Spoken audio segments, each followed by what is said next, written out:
All right. Hello, everybody. This is Dr. Terrence Duncan, and this is the Mahogany Thoughts Podcast. And I'm going to be with my host, Terrence Butler. Mr. Butler, are you on the podcast now? Yes, sir. Cool. What's going on, young man? Not too much, ripping and running. Yeah, I definitely trying to keep up. Yeah, for those who think that doing podcasts are easy and stuff, it's really a time commitment, and it just, trying to squeeze everything else and your other responsibilities at the time. So it's definitely, we're doing a service. So always grateful for Butler, doing a podcast. Charlotta, she does the podcast from time to time when she has the time available. And, that's why we just knock out about 6 to 8 episodes at a time. And then we just allow a nice little 4 to 6 week break so we can get back to it. So we actually have a host, or actually not a host. We actually have a guest for today, Kenrick Lynn. Kenrick, he's actually with Local Noon, and we're going to get into his bio in a little bit and stuff. So Mr. Lynn, how are you doing? Hey, I'm doing all right. Dr. Terrence, how you doing? Mr. Butler? Is he froze? No, he good. Can you hear me? Yeah, I can hear you fine. All right. Good. I can hear you fine. Yeah, so this is the 13th episode. Butler, think about that. 13 episodes so far. Oh, that's huge. It's huge. I remember when you started. Yeah, me too. Yeah. We just been on the ground and just keeping that. I can't believe it's number 13 already. I know, man. I mean, 13, we got about a couple more episodes left for the year. We're going to have a nonprofit of Hearts and Faith with Leslie Davis on the next episode. And then we're going to have a couple more episodes and getting ready for 21, the best way that we can. But yeah, this is crazy though. We started this journey back in, March? We talked about it for a while, but we finally started working on this back in March.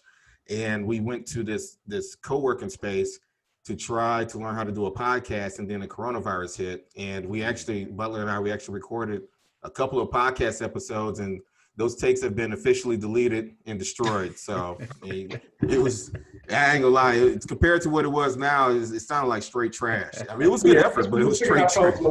Trying to, Oh man. Yeah. See, we need those. You need to show those on December the 31st of this year, where we came from, Yeah.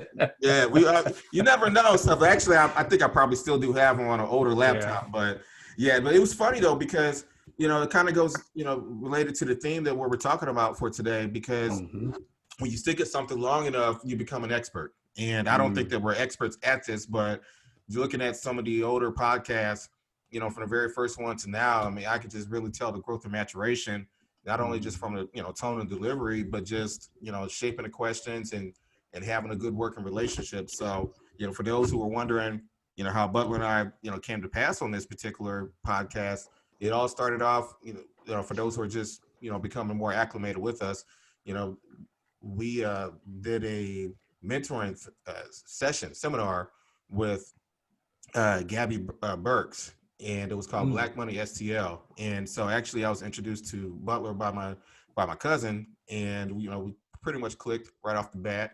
And we did this little big shout out to Peanut. Big shout out to Peanut, and his Russian friends. Right. But it was funny though, because it's like when we got together, it's like I seen Butler around when we were younger and stuff. We went to different schools, but we know some of the people in the same crews and whatnot, and it's just amazing and stuff when we just chopped it up, and I just threw that out there, and this has evolved to be something bigger than, at least from our perspective, bigger than everything that I ever imagined, and I really enjoy doing it, so. I mean, even though it's a lot of work trying to get prepared and getting the guests and whatnot, just to be able to do something on this level and just hearing the feedback, from not only from the audience, but also for the guests that's been on the show. Some of them's made great connections. Someone's been featured in local media print. Clientele has went up for some of them. I actually went to go see Dr. Peebles. I got my back taken care of. I feel like a new man. How did that go? Bruh. I saw the picture. Was it everything we saw on the podcast? Well, I kind of got violated a little bit and stuff, from all the little positions and stuff. Hey, look, she was like bend over and touch your toes, and and everything else and stuff. And she was checking my flexibility and whatnot and stuff, you know. So I was just kind of like, okay. But I mean, it was worth the experience and stuff too, though, man. I mean, I don't even know what I was thinking from not doing this earlier. So I got follow-up sessions, you know, to follow 2 appointments next week, which is recommended, you know, to see if your body's getting acclimated to the adjustments and stuff. But, you know, it was so funny. I was talking to her and I got to hacking. And so she was like, I don't even cough. I'm not a cougher. And I don't even catch colds. And so she was just like, oh, those are your sinuses getting cleared out. And it felt like witchcraft. You know what I mean? It's like she was, it was just like touching my body with the stapling gun. You know what I mean? It's like I came home and stuff. I was like, those ladies too. Huh? And she read you like she was reading those the ladies we saw. Boss man. Podcast. She read me to the T and stuff, man. I felt like a mix of being on Video Soul and Alicia Keys, you know, talking about I could tell your secrets and everything and stuff. She was like, you toss and turn on your sleep. And I was just like, hey, what kind of witchcraft is this? That's funny. I might need to go up there myself. Oh yeah, absolutely. But you know what though? I think it's worth it though. I just think it's worth the experience and stuff. And I know that you work out a lot too, Butler. And Kendrick, I know that you be in the gym, and I know you did the squat challenge and whatnot. You can talk about that too. We'd like to hear about that. Sure. Excuse me. But for people like us who are very active, you know, in our age as we get older and stuff, you know, I know that we're going to have some, you know, some soreness and some aches and pains from time to time. And so, I mean, it just really is a good fit, you know, on a healthcare perspective, just to kind of get aligned right. But she was even able to tell, like, my range of motion was kind of off. And also, like, I had, you know, some weakness in my right hand. And she was explaining how the nerves connected from one point to another. I mean, it was dope. I mean, it was an educational experience, and the same energy that she had when she did the podcast live, it was almost the same experience and stuff. So, you know, it was joking around and everything. And next, you know, that, you know, she said, okay, that's it. And then she brought up the square card, and it felt violated. You know, it's like I said, it's just like let the money on the table. You know. It's too bad we didn't get footage of that. That'll be good on the podcast in the future. I said it's too bad we didn't get footage of that. Man, oh yeah. Well, you know what though? I didn't moan. I didn't have any signs of weakness or anything like that and stuff. You know, I didn't have that slow teardrop falling down my eye, nothing like that. She didn't hurt me or nothing like that. But that staple, she did staple the back of my neck though with that gun. That was an experience. Oh man. What? So she's a chiropractor? Yeah, so actually it was probably on episode 11, Dr. Peebles. She actually has a clinic out in Del Mar. She's been practicing for over 13 years. Like Butler called her the GOAT, you know, she's dope, you know, so it was definitely a good experience. And, you know, I'm definitely looking back and going back, you know, there too, not only just to support Black businesses and stuff, but, you know, it's a healthcare perspective. And, you know, next year we'll talk more about HSAs and whatnot and stuff, but having that HSA or, you know, just, you know, your health, you can't get generational wealth unless you take care of your health. And it doesn't matter. Absolutely. You can have all the plans in the world, but if you ain't taking care of your body, it's like the same thing with Corona, right? Yeah.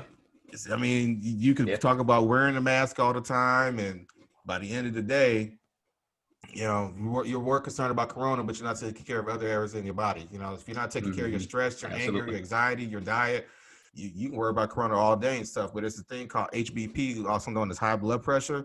And if you ain't taking care of your health and those other areas, it's going to catch up with you. So, you know, I know people talking about the COVID-15, the COVID-20 and whatnot. You know, the corona pandemics. If you look up the definition of a pandemic, pandemics last 12 to 18 months. And so this pandemic is more likely going to end on the 18th month, not when it hit the US, but globally. So I would expect the end of the pandemic, and you can book it, and I'll put money on it, about July or August, by the time that you get to a 90% operational efficiency, you know, because it's going to take a while for the vaccine, human biology responses, et cetera, et cetera. I do believe herd immunity to an extent, but not to the extent to the point where you're hurting capacity. And that's where, you know, people who are making arguments for herd immunity, you're telling me that it's okay for 3.5 million people to die, and that we're okay with that. But then you want to scream patriotic stuff, so whatever. So anyways, podcast time. I know I kind of went to a little opening ramble and stuff, but I had to share the chiropractic experience when I got violated for a good cause. But I feel like a brand new man. So Dr. Peebles, if you listen to the podcast, you did a great job. I actually felt a little bit taller. I'm like 5'9", with shoes on. But, I always say that even though I'm 5'9", my swag put me at 6'2". I actually felt like 6'2" when I got up to And now you sound like your uncle. Yeah, so like, hey, height don't mean nothing. It's all about that swag, So I stand tall, even with books. So, quick shout out, real quick, for those who were wondering what's up with the shirt. I'm rocking what am I rocking? I'm rocking the New Jack City shirt. I had just got that from Denisha Dooley. It's in this Facebook group that I'm with, and it's called The Tailgate on Facebook. And the Instagram page is at The Tailgate 43 at T. Get a little close to the camera. Let me peep it out. Oh yeah, okay. I can stand up. I got my pajama pants on, so you always got to have a Zoom shirt. That's okay. Okay, so let me see. I'll see it better like this. Come a little closer. A little closer? Okay. That's what I'm trying to see. Okay. Yeah, that's better. There you go. Gosh, okay. Man, that's dope. It's all right. Denisha, I know you on the podcast and stuff. I'm seeing you on the Zoom and stuff, so thanks for being on there and stuff. But I had to give her a shout out. I texted her this morning and I said, hey, I'm gonna rock one of your shirts. I bought two. I got a Boys in the Hood joint and I got this New Jack City joint. And so I told her I was gonna rock and give her a shout out on the podcast. So oh yeah, it was dope. She had a whole bunch of them and stuff. But I'm a Nino Brown fan, and I'm definitely down with Doughboy. So anyways, for those who are wondering what are we rambling about, what we're talking about, the Mahogany Thoughts Podcast is a podcast dedicated to Black social economic issues in areas such as healthcare, education, entrepreneurship, social change, and financial independence. We provide our guests an opportunity to not only promote themselves, but to be an outlet to others and to connect resources to people. So all of our guests, we're regular people that you see, at the store, barbershop, salons. Well, we can't go to restaurants, but if you happen to see us at a restaurant, for the most part, the people, the other Black men and women that you see, you don't know their story. So we're giving them an outlet to go ahead and produce their story. So it's definitely an honor and a privilege to make sure that we have individuals like Mr. Lynn, who's going to be our guest for today. And and if you want to follow us, we are actually on www.drtduncan.com/podcast. The Mahogany Thoughts Podcast is actually on Spotify as well. And the YouTube channel is under Dr. Terrence Duncan. So all of our episodes are on there. And I know, Butler, we're going to have a recap of all our shows. And, that's going to be fun. We're going to have an end of a year deal and just talk about 2020. But before we get to that point, the rest of the month is dedicated to giving, as well as talking about, preparing for tomorrow and the future. So as we go around the room, round table real quick, with every show, we talk about, things that you've seen last week, in the past week, or a funny story to share. I've already told my funny story about the chiropractor yesterday. So Butler, what you got on table? No really funny stories. It's been pretty low key for me. I finally, after a while, my daughter, she actually has a little basketball game today in a tournament. Out in St. Charles today. So I haven't seen her play since around June or so. So I'm excited to go out there and see her hoop. She's been in the gym every day almost. And even throughout this pandemic, she's been going to the Y, getting her work in. So I'm excited to see how her progress has come. So we're trying to get that scholarship, man. Man, I ain't mad at you at all and stuff, man. So are you gonna be able to go in the gym and watch her play? Because I know that different sports have different rules, and especially across state. Yeah, they let us in. Okay. You just gotta kind of, unless you're not with the people you came with, just gotta be 6 feet apart and wear your mask all the time. Yeah. That's it. Well, that's cool, man. Well, I know that you've been itching. I know both of y'all been itching to get back on the court, so I know that you're happy and stuff. Yeah, so wish you the best of luck. Kenrick, stories, anything, doesn't necessarily be a joke or anything, but just something you learned in the last week. No, I do have a funny story though. Since you mentioned masks, you know, I don't know if you're like me. Sometimes you got to run an errand. You run out the house, you get 100 yards from the house, and you got to turn around because you got to come back and get your mask. So I was, because I get into my bio, but I'm a real estate agent, and I was also out showing a property, and I have a mask on, and it loops around your head. So I pulled it down around my neck, and I had to come home first before I went to my next appointment.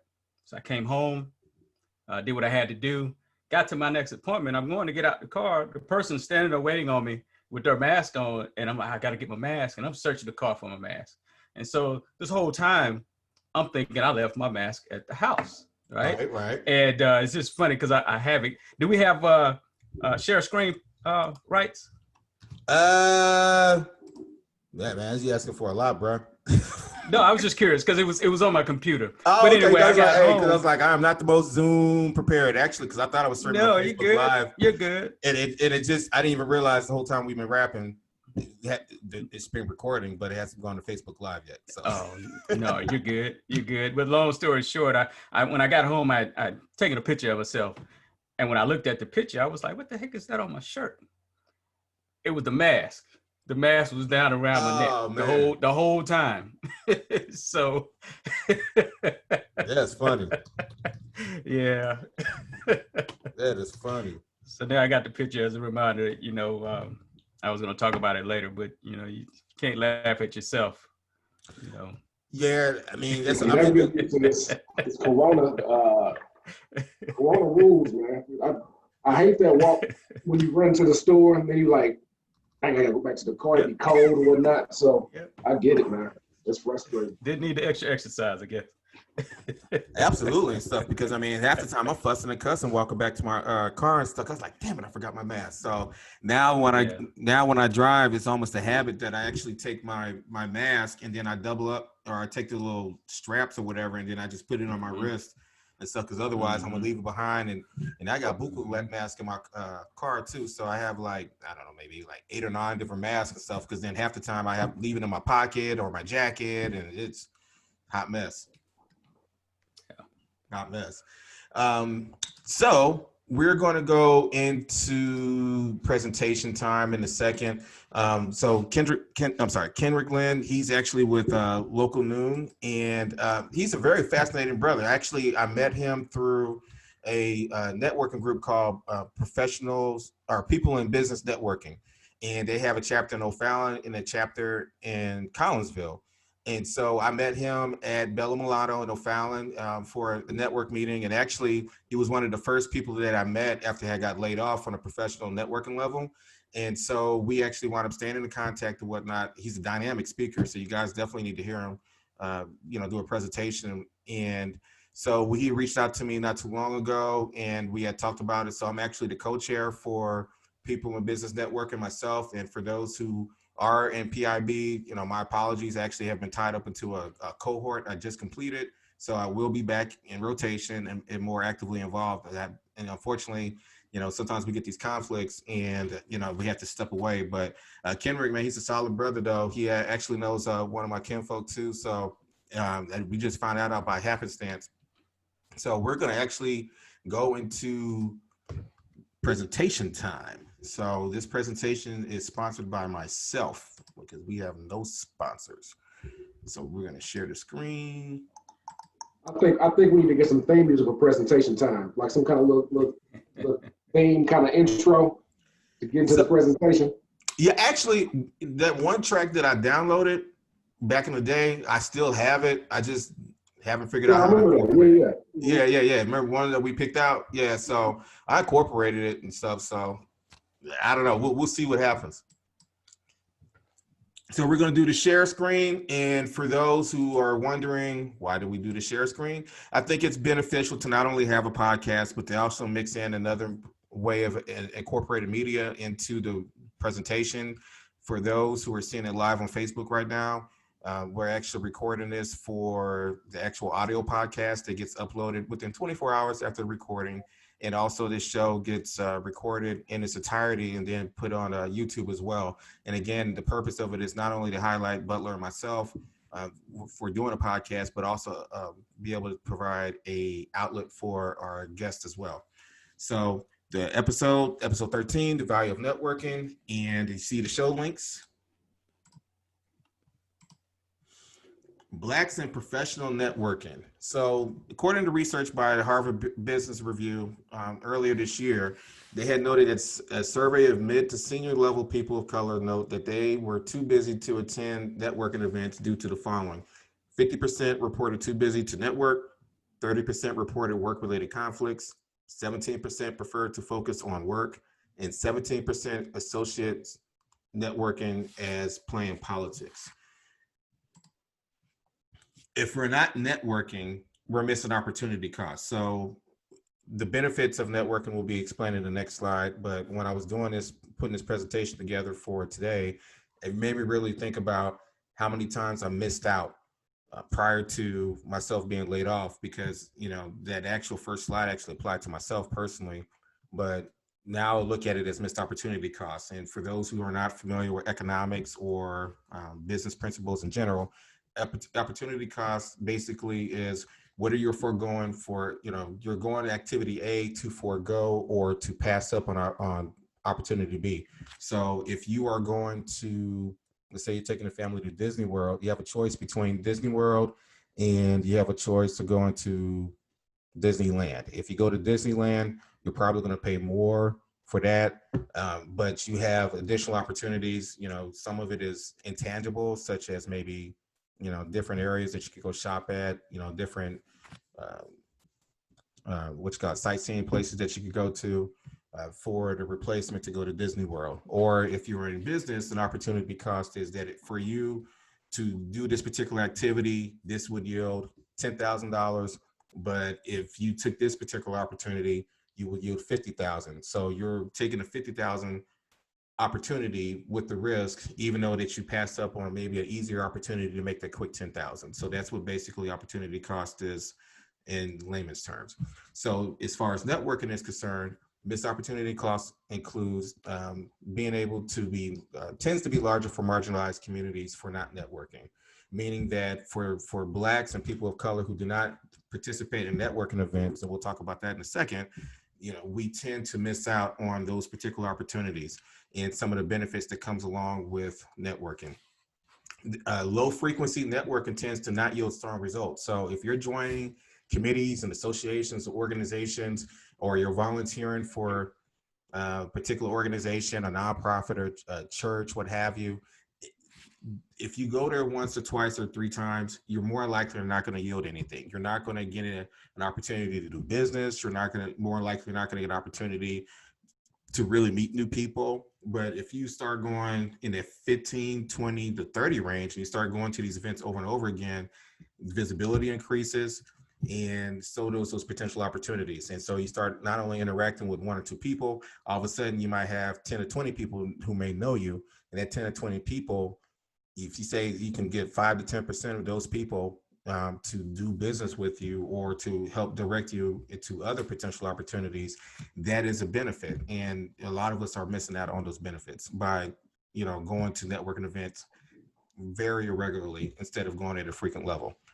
Another missed opportunity cost from network comes from visibility challenges of people of color become heightened by missing out on networking events. So for myself personally, I try to prior to the pandemic, I try to attend as many networking events as possible. I really came in with the mindset to not really do any business, you know, but just to be able to be seen, to be visible, and to learn more about the people, the resources, the communities, and opportunities first, because the first impression makes a lasting impression.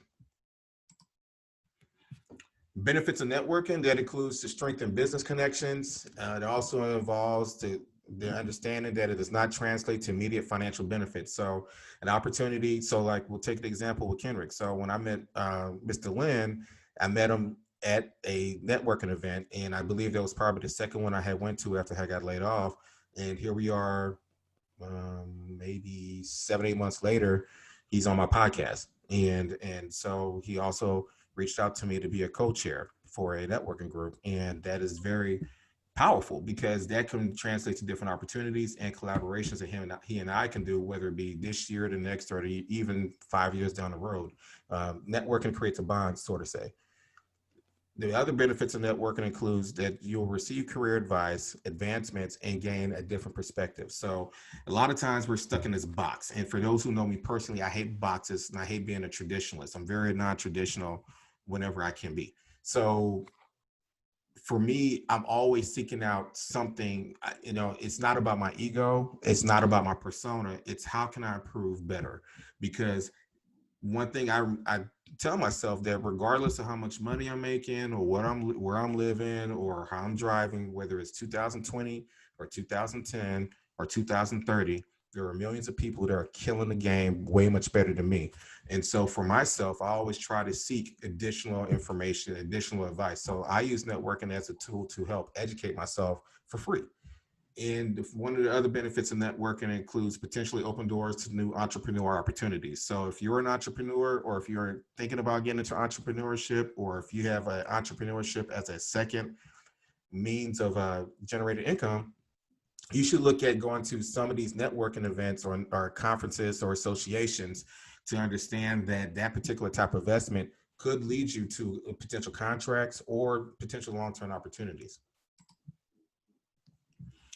Now, I'm in the field. First, I was in risk management and insurance. And so I remember the very first networking event, significant networking event I went to, was in 2006. And I was working for an insurance company, and I went to a law firm's holiday party. I was the only brother there. And it was probably, I would say, about 300 people at this networking event. No, it was not. It was one other person. He wound up becoming one of my closest friends, D'Angelo Smith. And so it was me, him, and there was no other brothers at this networking event. I ain't gonna lie, I was scared as hell. Not really scared, but I was nervous. I was hella nervous going to a networking event stuff, because I'm so used to being around my own people, especially, after hours and things like that. And you just hear all these stories about, whether it's urban legends or whether it's true about what happens at these events. And, it is awkward being one of maybe 5 or 6 of color, basically less than 1% of the entire networking population or conference population. And you're going to have people look at you, because, you're of color and you're in a networking event, and you're going to have some natural curiosity. So over time, going to networking events, I feel, even at this point today, I feel very confident and comfortable. And that kind of led me to one of my philosophies, is that sometimes you have to be comfortable being uncomfortable. You got to learn how to step outside your comfort zone. If you go on a networking event, if you really want to go out there and chase these bags, you need to understand how to get out your comfort zone. And you need to start surrounding yourself with experts, and surrounding yourself with mentors that are able to help you out and to help you accomplish some of your goals and your dreams. Another tip for networking anxiety is to celebrate your uniqueness and be yourself. Accept the challenge, because, in majority of these fields, Blacks are not highly represented. And that has been an ongoing issue for a time, and it will be an ongoing issue for the unforeseeable future. But that doesn't mean that you cannot accept the challenge to become part of a greater whole, and then taking that energy and then bringing it back to the community. So I use myself as an example, that for every time that I leverage myself in a network opportunity, the information and the knowledge that I'm acquiring is not only helpful for myself or my friends, but it's also, I'm trying to re-give that energy back to the community, such as this particular podcast. Another tip for networking anxiety is do not pretend to be what you're not. Do not be afraid to ask questions, and opportunities will develop over time. The little wins add up to larger victories. On top of networking, we have to have a plan. And so that's why we have networking and planning interconnected for this particular podcast, and that we are looking at self-evaluation and reflection. So just remember that we need to take, we take our vehicles to the shop for tires, brakes, oil changes, but what are we doing to provide maintenance for self? Earlier, I talked about going to the chiropractor and being violated. I'm joking about being violated, by the way, but going to the chiropractor is a maintenance. I don't have to go, but there is health benefits for, doing it. If I'm willing to take my car to the car wash and vacuum it out and get the alignment and everything, get it, ready to roll in the summertime, or whatever the case may be, I should be able to do that for myself personally and try to find ways to always be in a state of constant self-evaluation and reflection.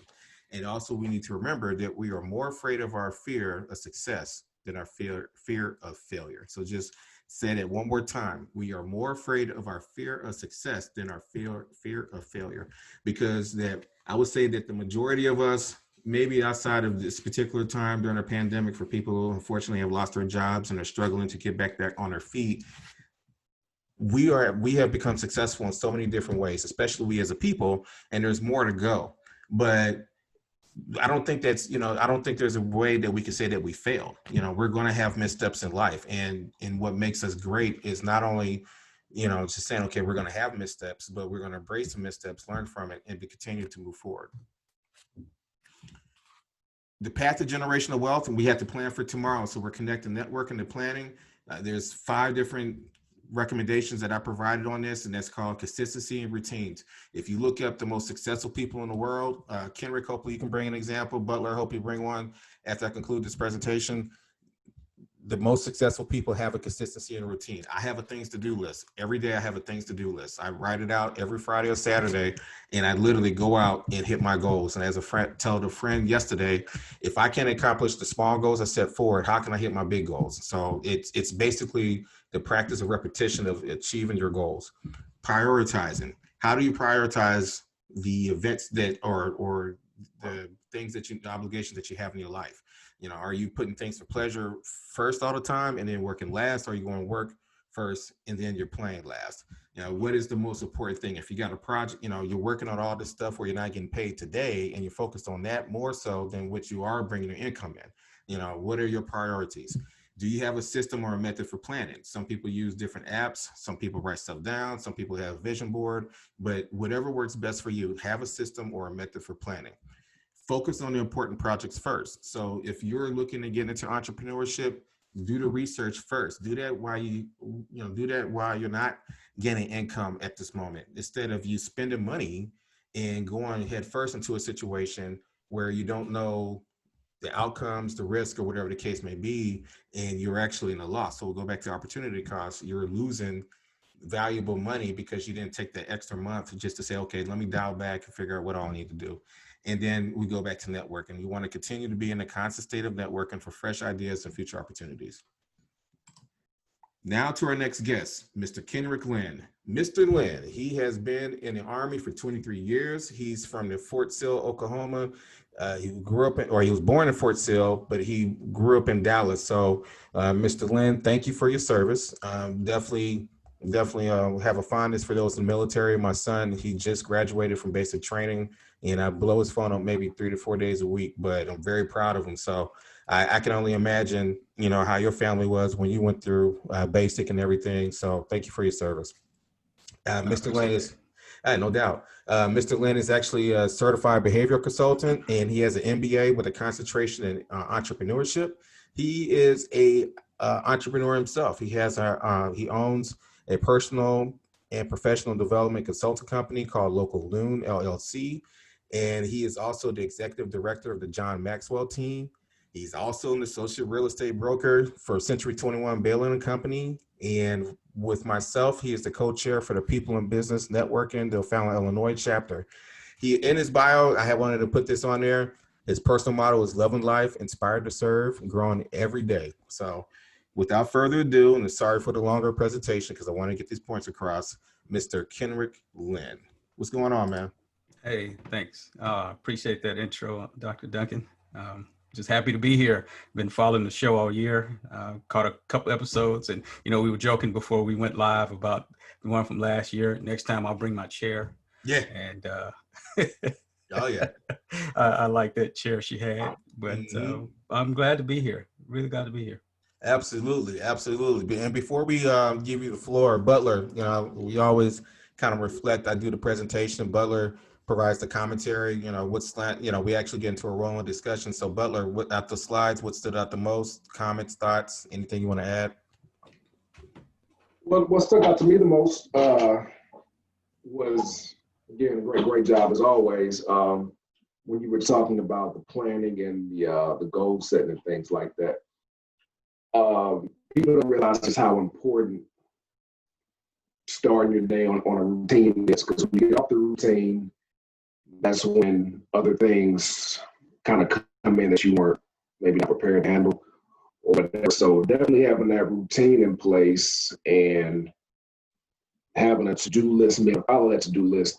Like I personally think the ability to focus is a gift. I don't think everybody does it on the same level. I think it's like a gift from God, seriously, the ability to focus on what you have to do. Because one of the things I struggle with personally is try not to be so easily distracted. It's like you get so many things thrown at you on a daily basis. You have to filter in what's important and what's not. And the ability to stay focused on what you have to do is definitely a gift. And something you really have to work at every day.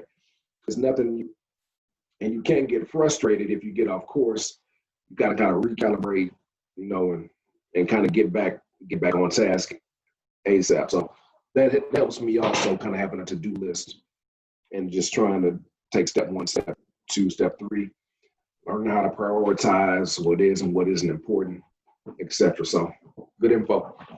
Yeah, appreciate it, bro. And about the networking and stuff, because I know that for your business and stuff, I mean, for those who aren't familiar, Mr. Butler is an entrepreneur. I mean, his income is solely generated from his business as a broker, as an insurance broker. And networking, if you don't network, you don't eat. So right. Yeah. I love networking. Any networking, I guess, pre-COVID, anytime a networking event would pop up, I always looked at it as an opportunity to, you never know who you're going to meet. You never, and it got easier as I started going, you get more comfortable kind of just going up and talking to people, introducing yourself, telling them what you do for a living. I heard somebody say that everybody's only 4 people away from anybody in the world. So going there with that mindset, this person might not be able to benefit from my service, but they may know somebody else is, and they may put me in contact with somebody else. So it's always, that's what I love about entrepreneurship itself. No day is the same. Every day is an adventure. And so it kind of breaks the monotony of, I would just say, it's a structured 9 to 5. Sometimes that can get monotonous, but entrepreneurship is definitely an adventure. Networking is really a skill you have to develop too. And if like I say, you go one time, you don't meet anyone new, keep going. Just keep going. Get comfortable talking with people. So, and just real quick, just to ask you and stuff, because I know in your industry and stuff, the fact is like less than 5% of people are in the insurance and financial brokerage industry. So, obviously you're going to be working with a lot of clients who are not going to look like you. So when you want to meet those potential prospects, or if you go to networking events, what are your advice for those who might feel a little bit more timid, when you go into the situations, especially the part about being yourself? Well, I think first of all, you have to understand that you're bringing value to somebody. If you don't have that confidence in your service or your product, that you're not bringing value, then you're going to be shy. You're going to be timid. And you won't see yourself as an asset. I look at myself as an asset when I meet somebody. I may be able to save this person $500, $600 a year. On the life insurance side, I tell myself I can literally change the financial future for generations for a family. And I kind of repeat those things to myself, and that's a benefit, that's a value to somebody. And it would be selfish of me not to share that knowledge with somebody. So I don't want to hold all that in. I want to let you know. And if you can, you choose to deal with it or not. Travis Scott said he's the highest in the room. There's nothing wrong being the smartest in the room. I'm a Travis Scott fan, by the way. I never got the McDonald's. I never got the Travis Scott meal, but I like Travis Scott. So, but I mean, there's nothing wrong if you are one of the smartest in the room and people don't know you. I mean, there's, like Butler said, don't be afraid to show what you know, because you have to understand everybody in that room is an asset. Everybody that you meet in your life is an asset. And it depends on what you do, or how you evaluate, or how to utilize. I don't like to use the word use, but how to utilize that particular asset. So if, every person in the room has particular value, and the relationships that you build outside on your personal side, they have value. And if they don't, have value, then you let them go. And the same thing applies on professional networking too. So you want to just try to align yourself with individuals that do provide you value. So for myself, you know, actually, I want to kind of step back real quick before I bring you in, Kenrick. The networking is not easy, you know, but if you go in and just be yourself, and, you know, people are going to gravitate to you. I mean, really being African American and going to networking events are actually kind of fun when they're, you know, one of two or one of five, because of the fact that people are going to have like, who is this dude? And so they're going to come up to you and let your uniqueness show, you know, because of the fact that, you know, you are your own brand. And so if you're going to market your particular service or whatever, the fact that you're in the room shows that you have some kind of serious interest to it, you know, and don't eat up all the food and drink all the liquor, you know, don't be that guy, don't be that girl. So I just want to add that, because they'll talk about you like a dog. But, you know, it's like for myself, you know, you always got to start somewhere, right? And you have to basically play your role. So if you haven't only had like a year or two of experience as an entrepreneur, you can't come into a room who's been doing it for 20, 25 years and just, I have these great ideas. Because there's difference between textbook knowledge and what your friends and your homies are telling you compared to the real world. So, I mean, there's nothing wrong humbling yourself, but you know, and I think, you know, Kenrick and Butler, I think you guys both can agree, you know, when you're ready. You know, it's a natural feeling, you know, and when you do that, then you can let more of your personality really shine. So, you know, with the locks and everything else that I am now, and rocking the t-shirts and stuff, I have an extensive background, resume, accomplishments, and I can let myself, you know, let my hair out a little bit more, so to say, and to grow. And, you know, but it's, you know, but before that, I had to humble myself. You know, when I worked for the company that I last worked for, I had to play a particular role at first. I came in at 35 years old. I was the first Black and I was the youngest. So I had both firsts, and I break ceilings. That's what I do. And so to go into a nursing home company where the majority of the facilities are white, or rural, and I had to make sure that I had to get understanding of the land, the lay of the land first. And then once you do that, then be yourself. And that's the same thing applies for networking. But if you come in here and you know, trying to, you know, bull rush the entire situation, I mean, you can keep coming, but you ain't gonna get no business. So Kenrick, what are your thoughts on just the slide and what Butler and myself said? Yeah, thanks for that. I really like what Butler said about adding value.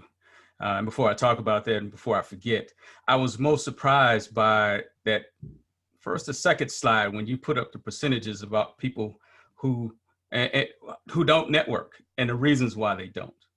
And one of the things I would love to do is to have a conversation with them and find out, you know, do they understand that networking is a skill that can be developed? That a lot of times people are looking at things from where they are. And so part of my job too as a coach is to help people figure out where they are. And so, and where they are in their thinking. So what if it's the way you're thinking about it that makes you not want to go network? And what if the way you're thinking about it is not true? You know, and so someone asked the question once, you know, if you found out something you believe for a long time wasn't true, how soon would you like to find out?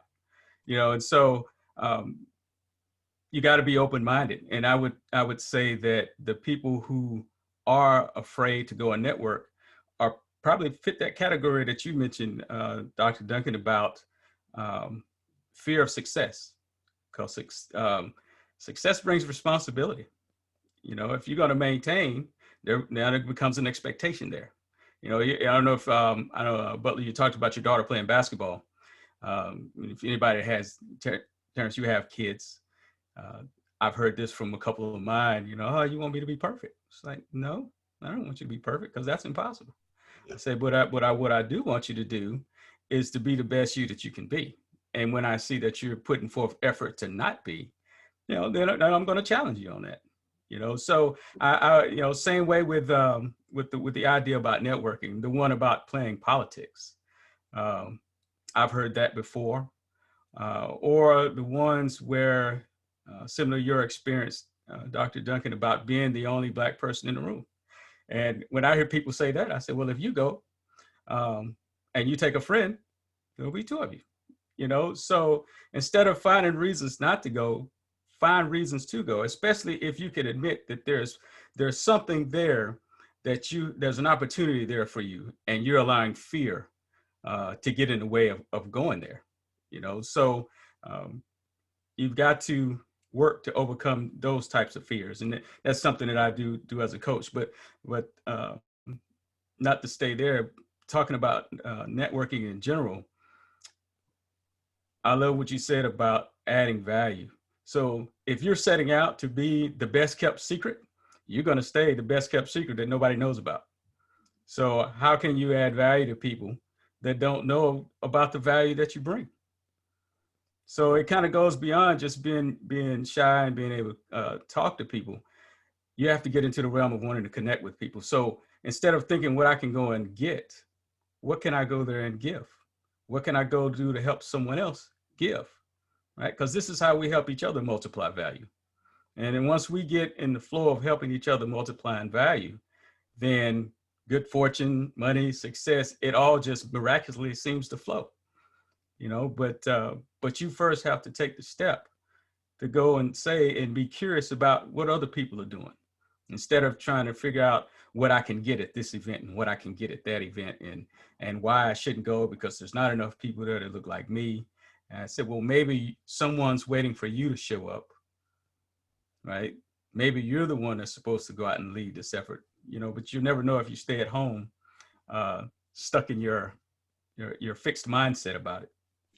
Absolutely. Exposure equals experience. If you want to go from an algebraic formula, or you want to write it on the wall, exposure equals experience. Because, the reality is most of us grew up in neighborhoods or in environments and stuff where our parents or extended family members really didn't have too much of anything. So, if we continue to live in that, that's why I'm pretty much anti-box. But when you live in that box, you're going to, just imagine how many businesses would have been created if people didn't step outside the comfort zone, or was able to step outside the box, or even exposure. So, when I used to go to networking events, at first I was just kind of curious, and then, well, the food was good too. But as time went on, I kept inserting myself in networking events and stuff, because it's just something about being known in the industry, and it's not about, the thumping in your chest and things like that, because, the people who really matter, it's not the people that's on your Facebook account more and often than not, or your IG, depending on your business model. But a lot of it requires face-to-face. I know a lot of my activities have to depend on face-to-face contact.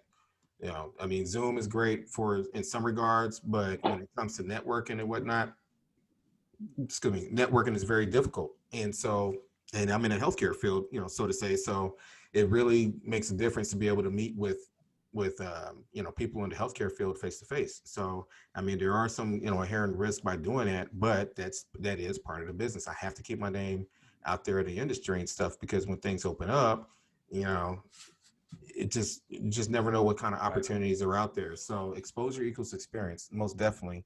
And Kenrick, I know that you were I know that you came out the Army, and just to kind of go back to your slides, everybody, that's what it's like to look like when you are building multiple streams of income, generational wealth. So I do want to comment on one thing for you being in the Army, that they said that Blacks who have higher net worth, I think they said about 50% came from the military. I didn't know if you knew that, Butler. I didn't know if you knew that. And the reason being is because, think about it. If you come out with your pension, you got your healthcare benefits, you save so much money. Even if you were not financially astute, I don't know your situation. I don't want to, put you on blast like that. But, if you're not financially astute, even during the time that you're serving in the military, when you walk out, you have your healthcare coverage, and you also have your VA benefits, the GI Bill, all these things and stuff, ancillary benefits being in the service. Those are money that you're not coming out of your pocket. And for those who don't understand, that pension really makes a big deal. One of my best friends, when he gets out the Army, if he works, he's going to work out of choice, not because he has to. And to be able to do that and get those multiple streams of income in the manner that he has. And just even thinking about my neighbors who are not African-American, but, they talked about using GI Bills and leveraging that to get different certifications and qualifications. You can get the pension. You got another job. You got an entrepreneurship. Now you're doing the brokerage things. That is what it's like to build multiple streams of income. You don't have to be a large Fortune 1000 company. You know, you can be just as successful by just making small little adjustments and, you know, from networking. So to say that, to dovetail to what was it like for you to get out of the military, to lead yourself to get into those particular events by incorporating planning? Like why did you go this particular path, you know, once you got out the military to become the individual, the respected individual that you are today? Oh, yeah. So when I retired from the Army, which was, wow, my retirement ceremony was exactly 6 years ago on the 13th of this month. So I've been retired almost, I don't want to get into the details, almost 7 years. Congratulations. And yeah, thank you. And I was in a unique position. There was in the later part of my career, I got a little bit more serious about my finances. So when I retired, and then I have to shout out my wife, you know, her career is taking off. And so I was in a position to not have to go right back to work, because I believe that I would have been, you know, a prime candidate for a high paying position in my field. But there were things that I didn't want anymore. One of those was cubicle life. I didn't want to work in a cubicle. I was not interested in shift work. I didn't want to work in buildings with no windows anymore. And I actually spent a lot of time on my porch. And about 2 years after I retired, I joined the John Maxwell team. And for those of you who don't know the John Maxwell team, it's a team of coaches, speakers, and trainers who are certified up under the John Maxwell brand. And if you don't know who John Maxwell is a world-renowned guru on leadership. He's been speaking, training, and coaching for 40, 50 years. And one of his companies is the John Maxwell team. And so I used to be a follower of one of his emails, newsletters called Minute with Maxwell. And one day I decided to click on that button and said, hey, even you can become a coach, speaker, and trainer. And I took the leap and I haven't looked back. But what I found was that on that journey, I found a true sense of personal development, right? So I found out that there were things about me that I actually needed to work on. So I loved my time in the military, and even my bio, you know, it was one of the best decisions I've ever made. But a lot of that time I spent getting good at being who I wasn't, so to speak. I mean, I had to be good enough to do my job, right? And it didn't mean I had to do anything that was, illegal or immoral or anything like that. But I'm a fairly laid back kind of guy. You know, that's just me. And in order for me to move up, there were things that I had to do, what I call style flexing. And you can only style flex for so long before it becomes stressful, right? So you talked about boxes, Dr. Terrence. You know, you can exist in another box, but if it's not yours, it's not going to be fun for too long. Absolutely. And when you talk about all those health issues, you know, again, high blood pressure. You know, I remember before I retired, I used to get face twitches all the time from stress. And so and it wasn't so much as, you know, everybody has stress. It was just my ability to cope, you know, was something that I didn't know I needed to work on. And I kind of found that by getting on this personal development journey. And, you know, I live across the street from the school where your brother works, you know, and so, you know, I've been over there. One of the things I discovered is that I like working with kids. Okay. And, you know, because I truly believe that if children are the leaders of the future, they're already here, you know, so we need to start helping them grow as leaders. And we need to start helping them that being a leader is not about being in charge. It's not about being the one with all the authority. And so I was passionate about that. And so as I continued to grow my business and as I continued to grow myself, I realized that I had other interests too. And one of those had always been real estate. And while I never considered myself, again, thinking and expanding my thinking, I never considered myself a real estate investor. You know, my wife and I have owned 3 homes. And so, again, expanding my thinking kind of led me to exploration of my hobbies. And I realized most of my hobbies involved like freelance things. I've been I'll say overt evaluator, for quite a few years. And I can't, talk about the assignments that I've had, but, that in itself had been a learning experience for me. And so I realized that just becoming a real estate professional not only allowed me to explore something I was interested in, but I was also to do it in a way that would create a stream of income. So I just think that sometimes always you don't know what you don't know. But when it comes to building generational wealth, which is beyond just, hey, when you work, save your money, which is, the way I, grew up, my parents, grandparents, aunts, uncles said, hey, save your money. But I really didn't know what that meant. I didn't know anything about investing. I remember being lower enlisted when I first joined the Army. And I remember the supervisors that I had, it was, man, you need to get into mutual funds. What the heck is a mutual fund? So, you put your money here, someone else manages it. They invest the money in a wide variety of, products and companies, what have you, and you get a return. And, back then, again, my thinking was not right. I said, man, that sounds like gambling to me. And so I don't want any parts of that. In essence, I'd rather stay broke because that's safe, and so I had to go through my own process to get to where, I am today. And while I'm not necessarily where I want to be, I would say that I'm in a better place. I have a greater awareness of what's important to me. And I just want to help people find that light, which is the reason why I named my company, what I did. Local noon is basically just when the hot sun is at its highest point, highest point in the sky is when it's just the brightest, relative to anywhere you are on the planet. And so I want to help people see that you don't have to wait for this light at the end of the tunnel. You can be the light.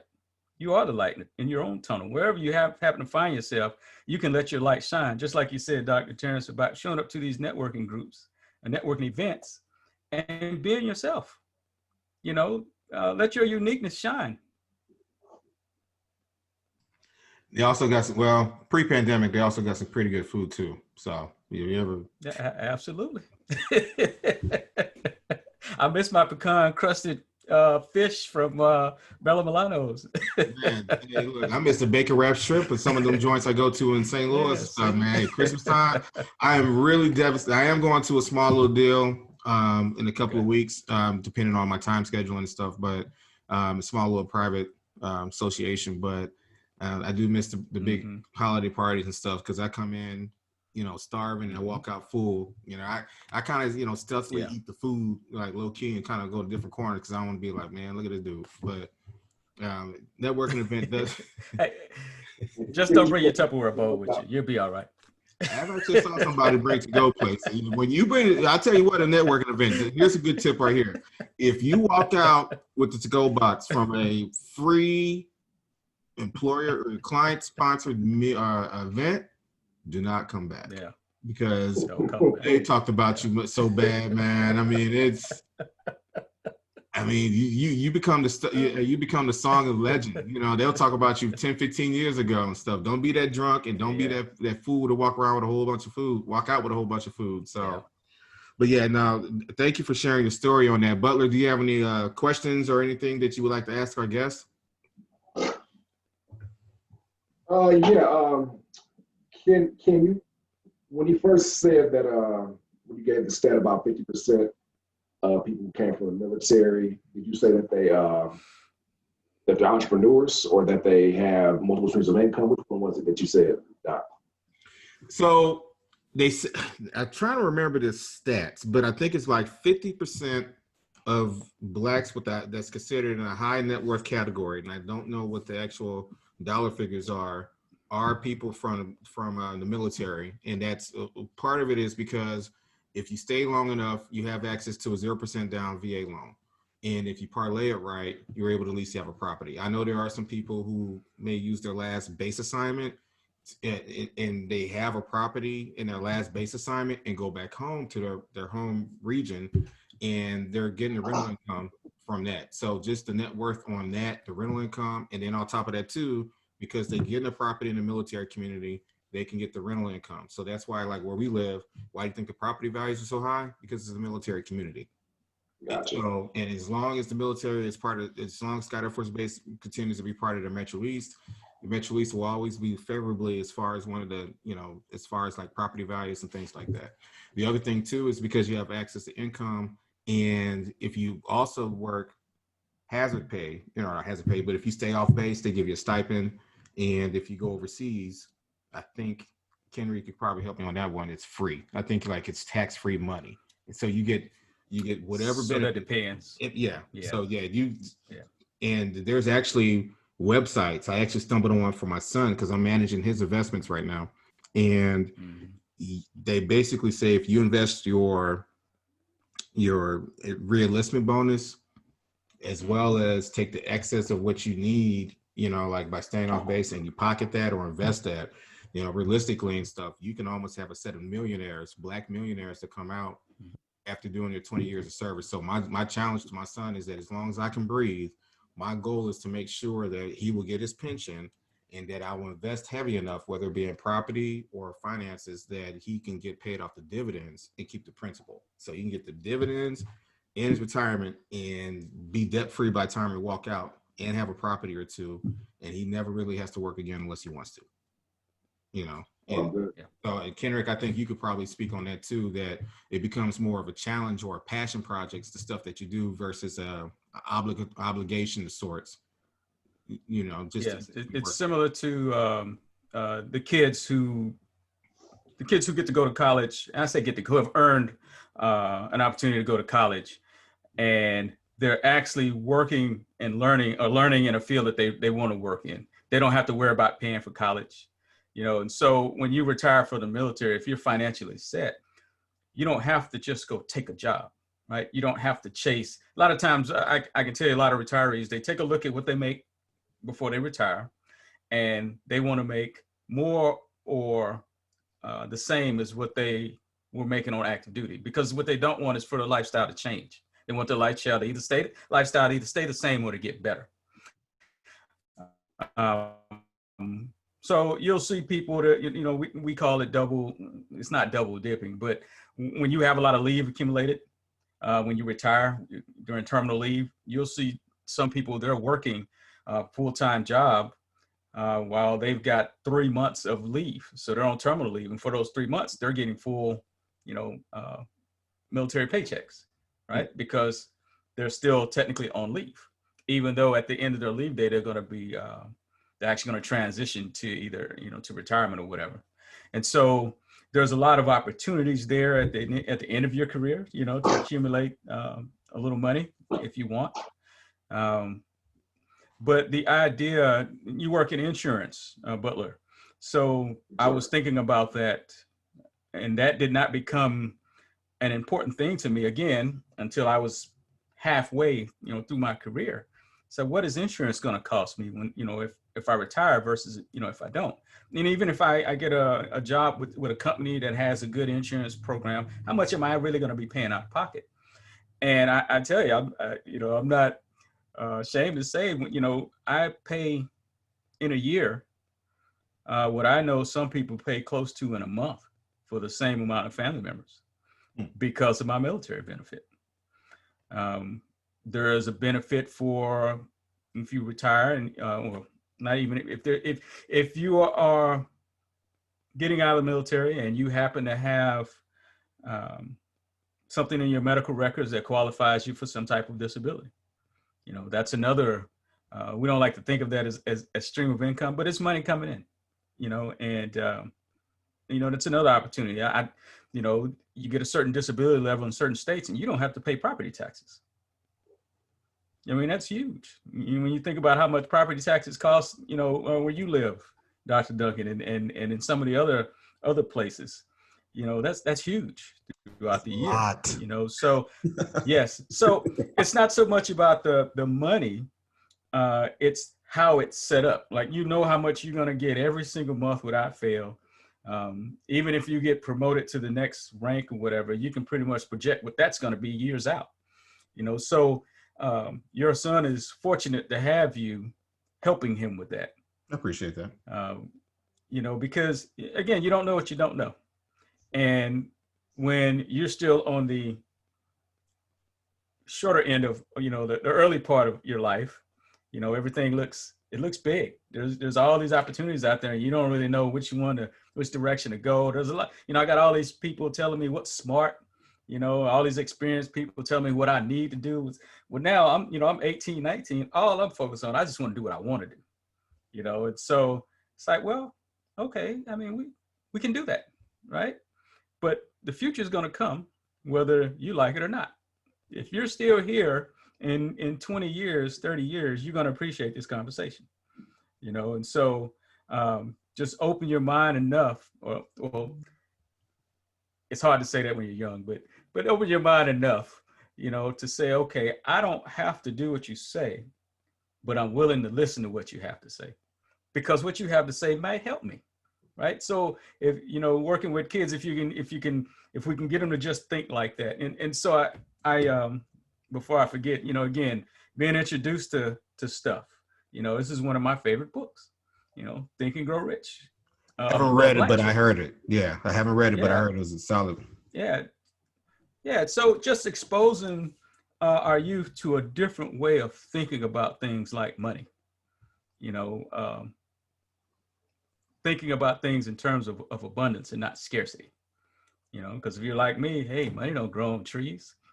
It's like, well, I'm not interested in money that grows on trees. I'm trying to get to the money that'll flow into my bank account, and if it happens to grow on tree, how do I funnel some of that into my bank account so that I could add more value? Because money is just another way to more fully express yourself. We have all these reasons, we want money to do all these things for us and take care of us in later years. But if you believe in an idea that people are generally inherently good, most people want to help someone, right? Mm-hmm. Money helps you do that, but again, if you don't grow up with a more expanded view about what money is for and how money flows, then you're going to be stuck doing the traditional things, which means you're going to be more or less stuck with the traditional pitfalls. And so I think what you're doing, Dr. Duncan, is huge. It's huge. Definitely appreciate it. And actually, when you think about it, this podcast is an extension of networking. Yes, so absolutely. So, I mean, it's like all the guests. There's not a guest that has not been on that hasn't dropped any knowledge. Butler, he's dropped knowledge every week. And he's actually even snuck one on me and stuff with the whole zoologist thing and stuff. I still can't let that one go. Yeah, I had to keep a straight face when I was saying it too, but by the end of the day though, I mean, if you look at the connections and stuff, I mean, again, I got introduced to Butler through, a family member. And so when we first connected, I mean, and people get introduced all the time. So, I mean, it was just one of those things where we just kept, rapping and there'd be times and stuff, maybe a year ago or even earlier, maybe even a year ago, I probably would talk to him maybe once every 6 weeks. Now we talk every, yes, we're aligned. Butler and I, we're aligned. Kenrick, we're aligned. And, yes. It doesn't matter if you're in the same profession or not, or even doing the same job. And I think I really like what you said too, because it doesn't matter where you make your money. Mm-hmm. Make your money. But then, actually, really, you're earning your money. Earn your money, because when you're earning your money, you actually provided a labor or a service or a good to be able to get paid and compensated. You make your money by passive investments or passive incomes. So it's just one of those things I just really, everybody has an opinion on something. But for me, I take stock more from those who actually are going through a similar circumstance, through personal experiences. And that is a value of networking because of the fact that everybody's going to have an opinion. And it doesn't mean that their opinion is not valid, but if it's not relative to their actual experience, it's very hard for me to kind of really, accept that. I'll take it, table it, consider it, may incorporate it. It depends and stuff, but there is value in this. The show that Butler sent me yesterday, I had to talk about that with my man and stuff. I mean, that's a whole other show. That's a whole other show. It was about relationship and stuff. But basically he was saying, like if you're an average person, you're going to have an average life. So, if you're an exceptional person, you need to find an exceptional person. You can't be exceptional and work with average or people that's, below you as far as like the mindset. I mean, we are of age now where we should continue to, I'm not saying that you got to cut people off or look down at folks. I mean, because I'm never going to do that. But, you Right. have to find people. I find myself conversing more with people who are, the similar mindset, who is thinking long range and improving themselves, because those conversations really provide value. There's stuff that I do learn. I may know certain Yes. things, but I don't know everything, and I will never profess to know everything. So Kenrick, quick question, since we got like 10 minutes left. Okay. I know that you said that you were doing these things with the brokerage, and now you have properties and whatnot, and you have the coaching and professional development. How did you go about planning? Because this is something that we're going to segue where Butler and I are going to talk just individually amongst the both of us about Sure. planning for tomorrow. And how important is it for you to plan, Okay. The next move? Because it on paper, like I said before you got on the show, it's dope. I mean, it's like I've seen your profile before, but actually when I was putting the profile together, I was like, wow, this dude is doing it. But what was the mindset as far as planning? I mean, like, what is your plans? Not to disclose precisely, but I mean, how do you go about planning Sure. for tomorrow, and how important is planning in conjunction and incorporating with the networking? Sure. Well, planning is important, and I don't say that lightly. But even more important than planning is knowing what it is you want. Right? Where is it you're trying to go? Because how are you going to create a plan without a you have to know where you are, and you have to know where you're going. GPS can't tell you where you want to, it can't direct you unless you know where you're going. And it first has to figure out where you are. Right. So you have to figure out where you are and where it is that you want to go before you start to actually really get into developing your plan. And so for me, again, part of my personal growth journey was to figure out where it was I wanted to go. One of the things I learned about entrepreneurship, I never heard this before I saw a gentleman by the name of Seth Godin talk about it. And he said, a lot of times people call themselves entrepreneurs. He said, but there's a difference between an entrepreneur and a freelancer. He said that, there's a difference between an entrepreneur and just a small business owner. He said entrepreneurs do basically kind of what you said, Dr. Terrence, when it comes to finding ways that the money is made while you sleep, right? So entrepreneurs go out and solve problems. Entrepreneurs go out and find a way to help people without having to do all of the work themselves. So you may start out, as a small business owner, but if it's your intent to really become a full-fledged entrepreneur, one of your main responsibilities is to figure out how you're going to start to work yourself out of a job. If possible, it just depends on what it is what you want to do. So if you've got things that you can automate, things that you can delegate, automating things, delegating things frees up time that you can spend now working on your business and not necessarily in it. And, like last night, I woke up, it was about 3:00 and I couldn't sleep. So, I came over here to my office to start working on some stuff. Mm-hmm. And, again, while I'm doing it, I'm thinking, what would be the cost of me paying somebody to do what I'm doing? Right. So that I could free this time up to possibly do something else. Because what I was doing would be considered, administrative work, but it was necessary work. But as I continue to grow as an entrepreneur, it's like, what are what's the benefits of paying somebody to do this work? And think about, cutting your grass, right? I heard someone say, I don't cut my grass anymore because the time that it takes for me to cut my grass, as far as what I believe I'm worth, is less. So it's better for me to pay somebody the 30, 35, $40 to spend 20 minutes with 4 guys cutting my grass, while I can spend that time doing something else instead of me being out there on a Saturday doing it for 2.5 hours. And don't get me wrong, I used to cutting grass was something I did for therapeutic reasons. It was exercise. You broke the sweat. You were accomplishing something that you could visually see. But I was like, I can do that in other ways. Really, what I want is my grass cut when I want it cut, and I want to enjoy looking at it. I don't necessarily have to be the one to do it anymore. So again. Yes, opportunity costs, and so I stopped treating, I'm glad you mentioned opportunity costs. I stopped treating certain household chores as just sunk cost. Oh, well, I just got to do it. No, you don't just got to do it. If you can make, again, the numbers matter, so I'm not saying, you should go broke, because you don't want to, cut the grass. But if it's feasible, I challenge you to take a look at it, so that these are the type of mindset shifts that those wealthy people you read about make. When you're responding, they'll say, "Oh, I respond to every message you send me." Do you really think that, I don't know, first person came to mind, Mark Cuban responds to every single Twitter comment that somebody makes, or does he hire people to do that? Nope. Yeah. Yeah. And so the question is stop looking at them like they're up here and like they're just so much different than you. You can do the same thing.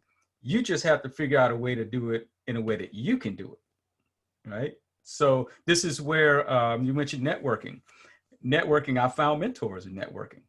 Networking, I found pseudo coaches in networking. That because I went in, another book, I got a workshop going on called Creating Better Connections. And it's based on John Maxwell's book, Everyone Communicates But Few Connect. And because of the connections that I made with people, I was able to not only find ways to add value to them, but they were adding value to me by teaching me what it meant to be an entrepreneur, what it meant to own a franchise, what it meant to have patents, up at the patent office, and all these other kinds of things that they did in their, in their life, and just sharing their experience with me. I found all that through networking. That's dope. That's dope. Butler? A couple of things. I've noticed in going back to networking, and going from networking event to networking event to networking event, I'd learned to read people's body language. I'd learned to read when they're really listening to me and when they're not, when they're just kind of being friendly, or when they're actually engaging in the conversation. So I try to pick up on those behavioral type clues, kind of know when to wrap up a conversation, or when to kind of continue in to see if there's actual an opportunity to connect. Like when I first started out and people would ask me what I did, well, I would say, well, I sell insurance, which I did, but that never really struck a nerve with people. So I try to find, okay, let me introduce myself a different way. I talk to some people, I own an insurance agency, which I do. And I notice just how either their eyes will light up like either in shock, or they want to give me a certain level of respect now because they thought I was more important. Yes. Versus just me being what they will call a policy pusher. It's like, oh, you actually own the company. And I never want to leave with that, because I never want to come off as being braggadocious or anything like that. But even I was just an entrepreneur with a dream of just owning an agency, and I was, but I didn't want to just put that out there like that. But the level of respect that people were going, and they were actually, I'm like, they're really listening to me now when I say I'm an owner versus someone who just sells. So it's little keys like that in your psychology, and learning just kind of what buttons to push with people that I've kind of picked up on over the years, and a couple of funny stories. and I think people always go to networking events with different agendas too, men and women. Men and women go. Some people just want to go to eat. Yeah. Some want to go to pick up chicks. Girls might want to go pick up dudes. Some actually want to make business connections. And so it's kind of funny. We weed those people out too. Like, I'll never forget a couple of times. There may be a female, for example. So we'll get to talking back about what we do. And then she may switch the category. So you got kids, you married. Yeah, married 3 kids. You know, I have my ring on, still ask. And their whole demeanor would change. It was incredible. They seemed like they were so engaged in what I did. Yeah, my policy this, my policy that, maybe you can save me some money. And I remember just a couple of times they cut the conversation so short after I told them I was married with kids. I was like, you just gung-ho and saving money so who's having a conversation. So I found little things like that funny, just with different people's their agendas and things like that. So networking events are always fun to me, just because I always try to look at the psychology of body language and tone of voice and different things like that. Yeah, I love that awareness. Yeah. Yeah, actually, and it's funny and stuff that you said that, because it kind of goes back to the presentation, and that's why these things are interconnected. Because the more, if you went at first, maybe a time here and there, you're low frequency.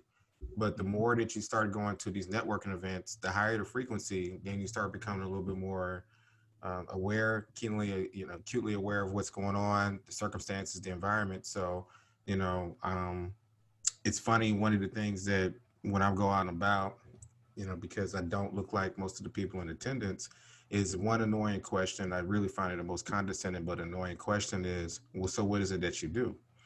And so one thing that I did was I stopped taking it personal, because the reality is that they're not accustomed to seeing a lot of us in these situations, environments. And so they're going to really ask some stupid ass questions.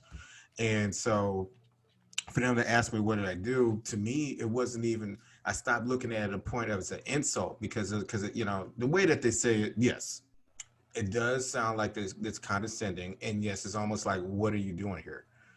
But now use it as an opportunity to just kill it. I just tell them, this is why I'm that dude, and this is what I do.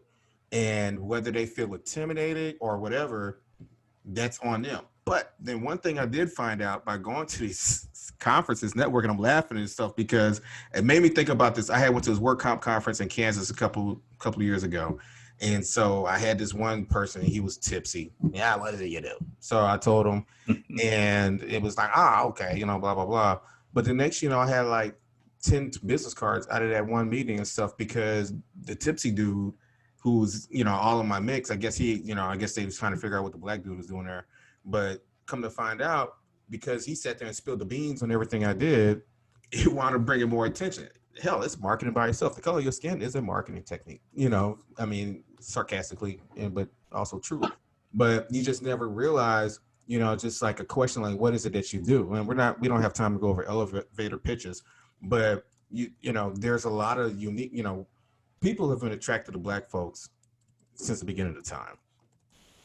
And that's a fact. Mm-hmm. And so rather than being offended by such opportunities, we should be able to leverage that to our advantage, so to say. So I think that's a really interesting share, Butler. And, by the end of the day, for those, because we're going to wrap up in a second, because I know we all got other things to do. By the end of the day, if you are going into 21 and you do have an opportunity, and again, this is not applied to everybody, because we are mindful and aware and praying for those who are struggling through the pandemic, for those who had their industries wiped out. But for those who are sitting here looking for different opportunities, I really hope that you're able to use this podcast, to help expand, because remember, exposure equals experience. And so, to find different ways to say, okay, let me look into this, how do you get into this particular networking event or conference, and be able to take advantage, exploit those opportunities to your advantage, whether you want to promote your business or if you just want to gain newfound knowledge. And that's one of the biggest takeaways from this session, that I have. And Butler, I guess, what are your, what is your mindset, when you walk in? I mean, do you say, okay, do you want to get X amount of sales or X amount of referrals, or do you just come in and just say, hey, I'm just going to be myself and let the chips fall where they may? Well, I look at it more or less, I just want to introduce myself and my business to as many people as possible. And just kind of let the randomness take its course. Because especially in the business I'm in, I realize that everybody I talk to is a potential client. In one way, shape, or form, I have a product that you not necessarily want, that you need, that you have to have legally, in some sense. And so that's kind of the mindset I have. Even when I'm driving down the street, I'm like, look at all this money driving by me. I gotta get in front of somebody just to present myself, introduce myself and my business, so that at least I just want to be an option in their thought process. So like the next time they think of insurance, I just want to be able to pop up in their head as an option. I might not be able to necessarily make this particular person I'm talking to a client, but they may. That's happened to me so many times where people would say they're not a client of mine, but they're constantly sending me people because I've taken care of the people that they send them to me. So I just try to what do they call, just keep throwing stuff against the wall until it sticks. Oh yeah. Yeah. Just because I have that opportunity with what I do, just because I know I have something that you want, need, or have to have. Yes.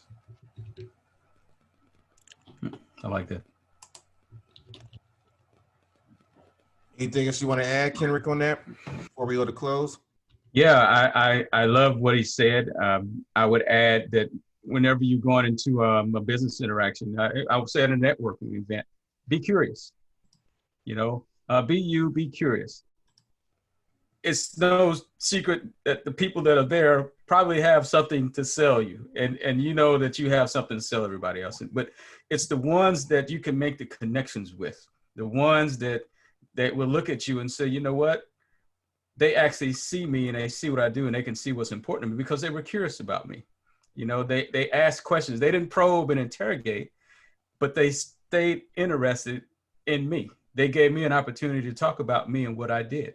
And so you may not get the sale that day, and you may not get the sale from them, but just like you said, Butler, they may tell somebody else about you, right? When something comes up insurance related, they say, I met this guy at a networking event.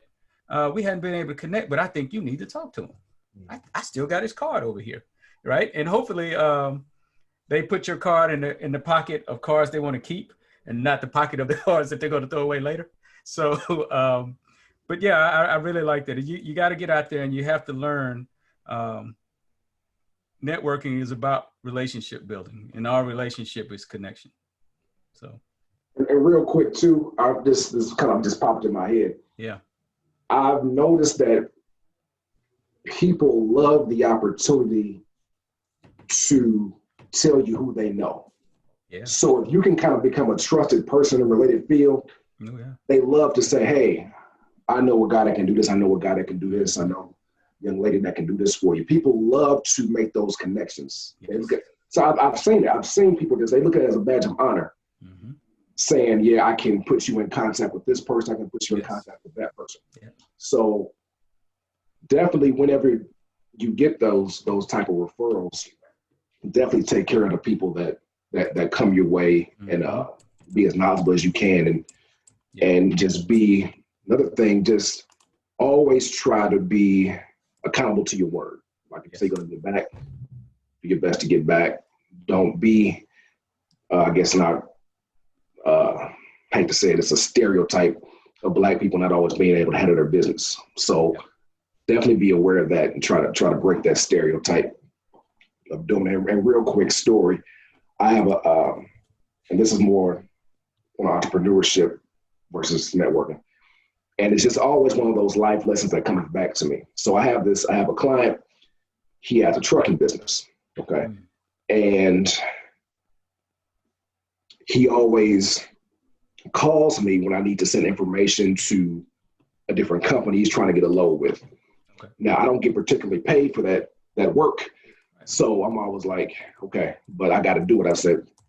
Even though I said, hey, if I'm not available, if I'm in a meeting or on the phone, here's a number to the company. You can call them directly. They can also handle it also. But he loves to come to me, which is cool. I have no problem with it because I want to kind of keep that relationship. So he recently just sent me another person starting a trucking business.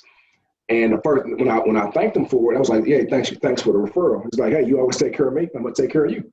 Yes. And I told myself, wow, because I was dedicated to handling this business when I had the opportunity, it was just a reciprocal relationship, him doing that referral. So definitely try to keep your word and take care of your clients the best way you can. You'll see those referrals and reciprocal relationships begin to form. Absolutely.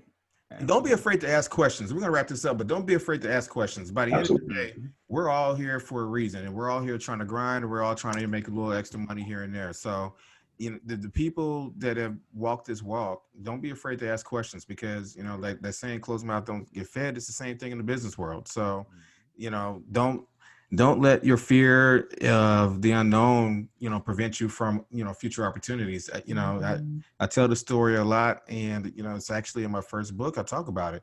If it wasn't for the people that I met, I would not be talking to you today. Yeah. And, you know, I say it over and over again. My path was not easy. You know, I flunked out of college twice. Almost went to jail, and all types of other fun stuff that happened in my lifetime. And, you know, it's a growing process. But the thing was that those 2 letters in front of my name, that wasn't easy either. You know, I had to take a step away, and I had one of my brothers pray for me to get through and really support me. And a couple other folks helped me get through the finish line. So, you know, networking really makes a difference. And there is no such thing as a self-made person. If you know somebody's self-made, they're a lie, because you have to rely on something to, whether you seek that information through print, audiobook, or physically, you're going to have to seek out information somehow, some way to get on to the next level. So even if you watch a YouTube clip or something on TV, CNBC, or even this podcast, there's always information available, and there's nothing wrong with seeking it. If you really, there's a point about running your mouth and just, you know, making it sound good, and there's also action. And so the people that have gotten to this point that are on this podcast, they got through action, and everybody here has had a different walk of life to get to this point, including Butler, you know, from being a broker. If you guys have not heard the earlier episode, he started off as a teacher, you know, teaching 7th grade math. And, you know, we joke about the college, you know, his initial bachelor, but the thing was is that his reinvented himself came through networking and the personal or professional experiences. So definitely want to keep that in mind. So, Butler, do you have any concluding thoughts? Because I know that you have to get up to that game. Yeah, I'm actually still waiting patiently on the self-entitled book, Becoming Dr. Duncan. You coming over to watch that fight tonight? I'll give you the book for free. You already know. At the Errol Spence and that Danny Garcia, baby. Yeah, live interview. Oh yeah. Well, you'll be interviewing. I'll be watching that fight. Right, no doubt. Yeah, I should be able to. I don't know where their last game is, but I should be able to come through after the last game is up. Okay, bet that. And for those who enjoyed the podcast and they want to know more about Mr. Kenrick Lynn, you can follow him on Facebook and Twitter as well as LinkedIn. His Facebook address is, or his Twitter address is at Kenrick, KENRIC. Let me try it again. At KENRICSLYNN. He's actually on IG as well at KN. I can't even spell. Good grief. I need to eat. At KENRICLYNN, and he's actually on LinkedIn as well under Local Noon. And as with all the other guests, I do put their information on the YouTube and on the Spotify page too. So if anybody wants to look at the information, or if they're listening to this podcast, you know, months down the road, which is dope to be able to do so, they're able to kind of reach out to them as necessary. And, you know, the brother's mad talented, you know, to come from the Army and to be in multiple streams of income, entrepreneur in every way, a public speaker, you know, professional development coach. You know, if you guys are looking for a mentor, he's definitely the man to do it. And I know he gives me a lot of reverence and respect and stuff, but I give him the utmost reverence and respect and stuff, because you walk the path, you know, that, you know, Butler and I are still walking on today. So, you know, for you to lead the way, we thank you, brother, for doing so. And, you know, we're always going to stay connected. So. Oh yeah, I appreciate that. And I do. I got the book. Ah, look at that. I'm telling you. Then you got the book. I love what you're doing. I do. And I will say this, I don't mean to put you on the spot. Like I said, I know your brother, I know your uncle. I wish I had met your father. Yeah. Don't get me emotional on that. Yeah, I miss the dude, man. My dad, if I always tell people if my pops, things happen for a reason, and his picture's right behind us for those who are able to see it. Yep. And if he didn't pass, I probably wouldn't be doing this. There was a lot of reevaluation I had to do for myself, and everything that happened is a byproduct, because of my father. So it's, growing up from the north side, by way of Starkville, Mississippi, Dad was a dope dude, so I wish I would have been able to tell him that more in person, more than anything else. But thank you for buying the book too, by the way. At some point I'll talk more about the book, but sure. The show is not really about me. It's really about Butler. It's more about showcasing talent, and whatever happens for us is a byproduct of that. What we're doing is memorializing something forever. Like, we can always go back years from now, Yes. Absolutely. And hopefully, if we're running for president, we didn't say nothing too crazy. Hey, that's funny because I always tease, David. The boy so much we can say yeah. David, right? David, David Jimson. David who? Your uncle's friend, David, the barber. Nah. You never met David? What? You know what? I'm bad with names too, though. So. Oh man, he owns David Anthony's barbershop just outside the gate. Oh, okay, yeah, right over there by the dry cleaners. Yeah, I always tease him. I call him Alderman Jimison all the time. So he just laughs at me. I say, well, "Hey man, you connected. Might as well get out there and add the value that you bring anyway. In a different way." So. Oh yeah, and connections. I mean, really, to be honest, though, networking actually extends beyond business. I'm glad you said that, because it doesn't have to necessarily mean to financial value. I mean, it's absolutely. I'm looking for all types of people all the time and stuff. And once I have those people, that are valuable and trusted, then, I'll definitely send people there, your way. I send people to Butler all the time, ever since I met him and we rapped and I knew he was about his business. That's the big thing. Are you about your business? But when I knew he was about his business, I started sending people, more and more his way. And, that's just the way it is. So, yeah, no doubt. So that will conclude our show. A little bit longer, I'm trying to keep them down. I think we are probably about an hour and a half. So definitely appreciate it, Kenrick. I know that we have talked about getting you on board since October, and I try to be a man of my word. And I thought it was appropriate at this juncture, with the last 25, 26 days left in the year, to talk about tomorrow and just, your proof of life that, the journey continues. Year after year, the journey continues. As long as you have life in your lungs, keep banging. So keep going. Definitely appreciate it. Butler? Oh, thank you. Happy to be here. Absolutely. Yeah. Any last words before we sign out? Butler? Oh, I think you're starting to kill. No, I definitely enjoyed meeting and listening to Kendrick the first time. Definitely saw a list of accomplishments, and it's motivating, just to see everything you got going on. So definitely enjoyed the show. One last point I want to add too, because I actually recall, I was thinking about what you said about those properties. I remember when you was talking about doing that a year ago.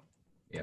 So he put pen to paper and paper to action. I mean, so that was a fact. I remember he was talking about learning and understanding the real estate game, and he did it within 12 months. So again, you can accomplish a lot when you put your mind to it and stuff. And so he's proof positive of that. So to do that, and like I said, to manage the properties and put himself in a whole different light. I mean, that's, 5-10 years from now, he'll be doing this in his sleep. So, I mean, but it all starts in the work that he did a year ago or even before that. So that's dope. Thank you. Well, that concludes our podcast. And today is December the 5th, and everybody please be safe. This corona is still no joke. I've had a family member in the hospital, and she got out, prayerfully. So, and I know a couple other people that's, tested positive for being close contact. So please continue to be safe. There's so much more things to do once this thing is over. Just hang on for several more months, get a PlayStation, and watching sports, something, I don't know, play kickboxing in your backyard for all I care, But, you guys, okay, one more thing. So Kendrick. I was going to say you don't have to read it. I was just putting it there. Okay. For historical purposes. Well, you know what? Go ahead and put these 7 tips to hit the ground running, and that's how we're going to end the show. So, Kenrick just sent me in the chat 7 tips to hit the ground running at 21. So we're going to end the show and just have him go ahead and close it out for us. Go ahead, bro.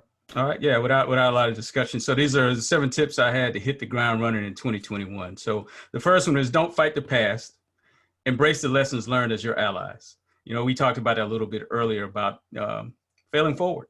You know, don't be afraid of your failures and learn from the past. We talked about putting your mask on, but put your mask on first and then take care of yourself. Get out there and learn the things that you need to learn so that you can help the people that you want to help. Tip 3, think like an emergency services professional.